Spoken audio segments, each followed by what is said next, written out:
গাজায় অস্ত্রবিরতির প্রতিশ্রুতি বারবার ভঙ্গ করছে ইসরায়েল। এতে যুদ্ধবিরতির ভবিষ্যৎ নিয়ে আবারও শঙ্কা দেখা দিয়েছে। যদিও পরিস্থিতি শান্ত রাখতে মার্কিন বিশেষ দূতেরা কাজ করছেন। অন্যদিকে হামাসের বিরুদ্ধে যুদ্ধবিরতির সীমানা লঙ্ঘনে অভিযোগ এনেছে তেল আবিব। গাজার পূর্বাঞ্চলের আল শাফ এলাকায় 2 দফা হামলায় 4 জন নিহত হয়েছেন। এ নিয়ে 10 অক্টোবর থেকে এখন পর্যন্ত ইসরায়েলি হামলায় প্রাণ গেছে 100-এরও বেশি ফিলিস্তিনির। ইসরায়েলের অব্যাহত বিমান হামলা ও গুলিবর্ষণে ফের রক্তে ভিজছে গাজার মাটি।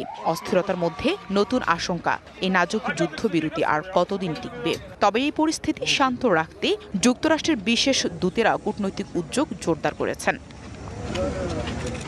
গাজায় চলমান যুদ্ধবিরতির মধ্যেই ইসরায়েলি বাহিনীর গুলিবর্ষণে অন্তত 4 জন ফিলিস্তিনি নিহত হয়েছেন। নিহতরা সবাই নিজেদের বাড়ির অবস্থা দেখে ফিরছিলেন, তখনই ইসরায়েলি বাহিনীর গুলিতে প্রাণ হারান তারা। এই যুদ্ধবিরতি সবই মিথ্যে। উপত্যকায় যুদ্ধবিরতি বলতে কিছু নেই। এখনো কত মরদেহ ধ্বংসস্তূপের নিচে। কাকে বলবো এই কষ্টের কথা? আমাদের জন্য আল্লাহই যথেষ্ট। 4 গুণ শক্তিশালী এনজাইম ও অধিক ফেনা সমৃদ্ধ অরিক্স সিলভার ওয়াশ মাত্র 70 টাকায়।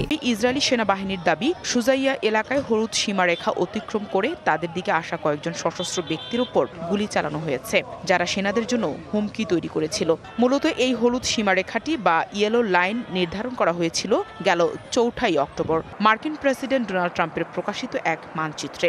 যুদ্ধবিরতি চুক্তির অংশ হিসেবে ইসরায়েলি বাহিনী এই রেখার পেছনে সরে গিয়েছিল।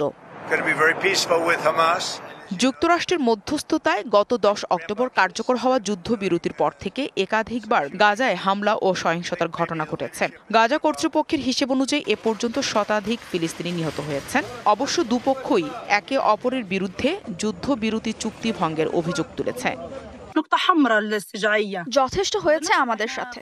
2 বছর অনেক দুঃখ কষ্ট সহ্য করেছি, মেরে শেষ করে দিয়েছে। এখন একটু শান্তি চাই। এদিকে ইসরায়েল দাবি করেছে হামাস যোদ্ধারা রাফা এলাকায় গুলি চালিয়ে তাদের 2 সেনাকে হত্যা করেছিল, যার প্রতিশোধ হিসেবেই এই হামলা চালানো হয়। যদিও হামাস এই অভিযোগ অস্বীকার করেছে। সশস্ত্র গোষ্ঠীটির অভিযোগ, ইসরায়েল আবারও যুদ্ধ শুরুর অজুহাত খুঁজছে। Nahida Rinthi, DBC news desk.